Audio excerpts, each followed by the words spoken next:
சென்னை பெசன்ட் நகர் கடற்கரையில் சென்னை சங்கமம் நிகழ்ச்சி களை கட்டியது. சென்னை சங்கமம் நம்ம ஊர் திருவிழா என்ற மாபெரும் கலை விழா கடந்த 4 ஆண்டுகளாக நடத்தப்பட்டு வருகிறது. இந்த ஆண்டிற்கான கலை நிகழ்ச்சியை முதலமைச்சர் மு.க.ஸ்டாலின் சென்னை ராஜரத்தினம் மைதானத்தில் புதன்கிழமை தொடங்கி வைத்தார்.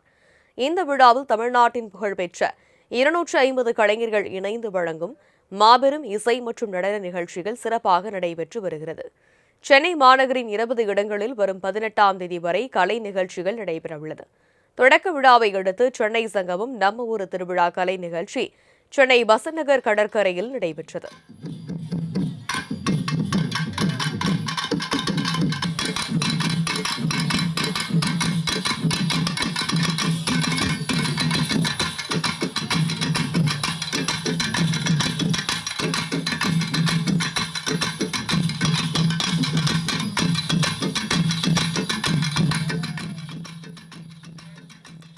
இதில் ஸ்ரீ வெற்றி விநாயகர் குழுவினர் இசை நடனம், விழுப்புரம் ஜனார்தனம் குழுவின் மலர் கம்பம், அஸ்வத் நாராயணன் தமிழிசை, பன்னீர்செல்வம் குழுவின் பன்முக பறை, மேற்கு வங்கம் பவுல் இசை ஆகிய நிகழ்ச்சிகள் இடம்பெற்றது.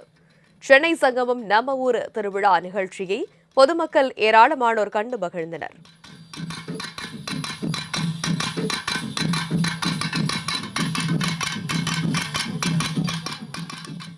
ஈவினிங் நாங்கள் சர்ச்சாக நாங்கள் ஐப்பதாங்கலேருந்து வந்திருக்கிறோம். ஸோ எதாச்சியில் தான் நாங்கள் வந்து பார்த்தோம். இங்கே நடந்த எல்லா ப்ரோக்ராமுமே இந்த தமிழ் சங்கமம் இந்த கவர்மெண்ட் நடத்துகிற இந்த ப்ரோக்ராம் ரொம்ப நல்லா இருந்துச்சு. நிறைய டிஃப்ரெண்ட் ப்ரோக்ராம்ஸ் நாங்கள் ஃபஸ்ட் டைம் நேராக லைவாக பார்க்குறோம். ஸோ எல்லாருமே நாங்கள் ரொம்ப என்ஜாய் பண்ணோம். ரொம்ப ஹாப்பியாக நாங்கள் ஃபீல் பண்ணுறோம். கிட்ஸு, யூத்து, எங்கள் அம்மா எல்லாருமே நாங்கள் ஃபேமிலியாக சர்ச்சோடு நாங்கள் வந்திருக்கிறோம். நாங்கள் வந்து ஐயப்பத்தாங்கல்லேருந்து வரோம். இதுதான் ஃபர்ஸ்ட் டைம். அதுவும் நாங்கள் வந்து பாப்பாவை கூட்டிகிட்டு வந்திருக்கோம். ஸோ இது பார்த்துருக்கு ரொம்ப நல்லா இருக்கு. ஸோ நாங்கள் பீச்சுக்கு வந்தோம். ஸோ இதை பார்க்குறதுக்கு ரொம்ப சூப்பராக இருக்குது. நாங்கள் கன்னியாகுமரி மாவட்டத்திலேருந்து சென்னைக்கு வந்திருக்கோம். சென்னையிலேருந்து இந்த நிகழ்ச்சியை பார்க்கறதுக்கு இங்கே வந்திருக்கோம். ரொம்ப அழகாக இருந்தது. இந்த கிராமிய அழிந்து போகாமல் இருக்கிறதுக்கு இதை ரொம்ப நடத்துகிற ஒவ்வொருவருக்கும் நாங்கள் தேங்க்ஸ் தான் சொல்லணும். இப்போ எவ்வளோ நிகழ்ச்சி வந்திருக்கு. ஆனால் இதை பார்க்க ரொம்ப சந்தோஷமாக இருக்குது. ரொம்ப ஹாப்பியாக இருக்குது. இதை கொடுத்த தமிழக அரசுக்கு ரொம்ப நன்றி.